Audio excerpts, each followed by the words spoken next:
आमे आज जो प्रोग्राम टी होची अत्यंत खुशी दिन आम पाई कारण आज हूँ दीर्घ 79 वर्ष पर आज प्रथम करी जाजपुर माटी को माँ बिरजा मंदिर को महामहिम राष्ट्रपति आसुँच आम अत्यंत खुशी एत वर्ष पर कहीं आम गति एत राष्ट्रपति होती प्रतिभा पाटिल हो आमर राष्ट्रपति प्रणब मुखर्जी हूँ आमर अब्दुल कलाम हूँ कहीं ओडिशा को आसुँच किंतु जाजपुर माटर गोटे सौभाग्य आज जे महामहिम राष्ट्रपति द्रौपदी मुर्मू जे कि ओडिशार गर्व गौरव से आज आसिक आम माटी आसुँच आ लोक आज सकाल परू माने सकाल 6टार लोक आसिक बारिकेड बाहर ठिया आनंद उल्लास सहित माने जमी अपेक्षा कर महामहिम राष्ट्रपति को थे देखिए आउ खुशी अनुभव करेंगे जे बिरजा माटी को माँ पाक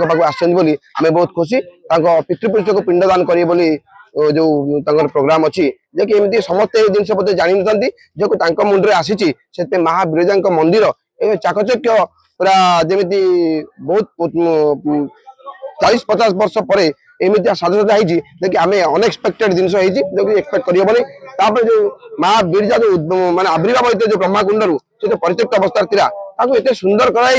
आप जी भी बाहर आसो जड़े मनोरंजन खोरा जोगला भाया जिन से आम अत्यंत खुशी आमती मुझे चिंता करमती प्रति वर्ष कि वर्षे 2 वर्ष थे महामहिम राष्ट्रपति हो मुख्यमंत्री हो कि आमर प्रधानमंत्री हूँ आसिले आम जाजपुरवासी खुशी अनुभव कर आज जाजपुर सहर खुशी पूरा माहौल सृष्टि होती प्रशासन पूरा कड्डा प्रहरा जे कि माने गोटे जिन माने माछी भी भितर जापर एमती स्ट्रीट रे मेंटेन करा पुलिस फोर्स सहित समस्त पुलिस मैंने सजग रही लोक मैंने बहुत आनंद सहित मेंटेन कर गोटे जीवा व्यस्त हो पड़ा समस्त अपेक्षा कर चातक पक्षी भाया माने अनेक बही महामहिम राष्ट्रपति द्रौपदी मुर्मू को देखा।